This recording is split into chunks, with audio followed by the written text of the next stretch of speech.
তাদেরকে এক ধরনের ইবলিসের জ্ঞান চাপিয়ে বসে বিধায় মানুষ এটা করে। এখন এখানে দুইটা ব্যাপার আছে। মানুষের কষ্ট দেখে, এখন মানুষ যারা না তাদের যদি কষ্ট, যারা অমানুষের কষ্ট দেখে অথবা অমানুষের অত্যাচার সহ্য করতে করতে যারা ওদের যখন উপরে যখন শাস্তি আসে তখন দেখে, তখন মানুষ কিন্তু হাসি অট্ট হাসি না, এটা উৎফুল্লের হাসি হাসে। সকালবেলা আজকে দেখলাম, হয়তো অনেকে অনেকভাবে চিন্তা করবেন, তবুও মানুষের মনটাকে জাগ্রত করার জন্য আজকে এই ভিডিওগুলো করছি।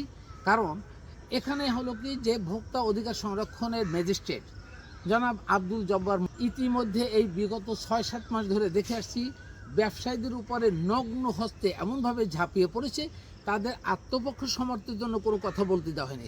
কথা বললেই জরিমানা বাড়াই দেবো, কথা বললেই জরিমানা ভালো, এবং যারে বলছে 20,000 দিতে হবে, 40,000 দেবে, 1 লাখ দিতে হবে, 2 লাখ 5 লাখ এভাবে। এই যে অত্যাচারটা করলেন সরকারি খেতাব দিয়া, এবং সে নিয়োগ হয়েছেন সাবেক সরকারের পাপিষ্ট শয়তানের যত আইন আছে এই আইনগুলো দিয়ে সেখানে এইটা বাস্তবে রূপায়িত করার জন্য বা ক্ষেত্র আরোপ করার জন্য সে নেমে পড়লো। এবং আজকে সকালে দেখলাম কিছু ব্যবসায়ীরা তার উপরে চড়া হইয়া রীতিমতো মায়ের পেট শুরু করে দিল। সহ্যের মানুষের একটা সীমা আছে। মানুষ তার নিজের পকেটের পয়সা, ব্যাংকের টাকা, অন্য থেকে ধারের টাকা, মুনাফার টাকা নিয়ে আত্মত্যাগ করে যে কোনোভাবে ব্যবসা করে বেঁচে থাকার চেষ্টা করছে। আর সেখানেই তিনি নগ্ন হস্তে এটা কেন নাই, ওটা কেন নাই, এইভাবে করে মানুষকে হয়রানি করছে। অথচ সরকারের এমন একটা প্রতিষ্ঠান আমরা দেখিনি যে প্রতিষ্ঠান সরকার লাভ করছে। এক জেলেকে হয়রানি করছে, জেলে মাছ কিনে নিয়ে আসছে, তাকে কত টাকা মাছ কিনছেন, কত টাকা বিক্রি করছেন, এই নিয়ে জেরা। আমি তখন বলেছিলাম সরকারকে বলুন যে 1000 ট্রলার নামাক, জাল নামাক, এরা মাছ ধরে মানুষকে ভোক্তা দেয়, এইটা হল ভোক্তা অধিকার সংরক্ষণ হবে। কিন্তু দেখা যাবে ওই যে ট্রলার জাল নেবে না, ওই আব্দুল জব্বার মন্ডার সাহেবের মতো যারা আছে তারা ওই জাল ট্রলার বিক্রি করে খেয়ে ফেলবে। বিআরটিসির দিকে যদি আমরা তাকাই, হাজার মাছ একেবারে ধ্বংস হইয়া, ওর মেশিনও নাই, চাকা নাই, গুরুত্বপূর্ণ কোনো নেই, পার্টস নেই, এগুলো শেষ করে ফেলছে। তাহলে সরকার নিজেদের যত লোকজন আছে তারা অন্যায় দুর্নীতিগ্রস্ত, আর তারা নামছে স্বচ্ছ যারা ব্যবসা করছেন ব্যবসায়ীদের জন্য। আর সাধারণ কিছু মানুষ যারা ব্যবসা বাণিজ্য করে না অথবা এটা ডিপলি বোঝে না, তাদেরকে দেখা যায় মন্ডল সাহেব তো ভালো কাজ করছে, বাহবা দিচ্ছেন। ভাই, আপনার ব্রেনকে আপনি উৎকর্ষিত করুন, আপনি ব্যবসায়ীদেরকে সাপোর্ট করুন, ব্যবসায়ীরা আপনাকে সাপোর্ট করছে, সরকারকে সাপোর্ট করছে।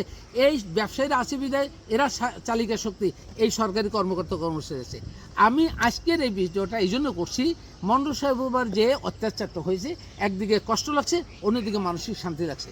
কষ্ট লেগেছে তার মতো একজন শিক্ষিত মানুষ, তাকে যেভাবে মানুষ অত্যাচার করে মারামারি করলো বা মাইট দিল, এটাকে কষ্ট লাগছে। আবার খুশি হয়েছি যে উনি যে অত্যাচারটা করছে এই সমগ্র অত্যাচারের একটা বিচার আজকে দেখলাম।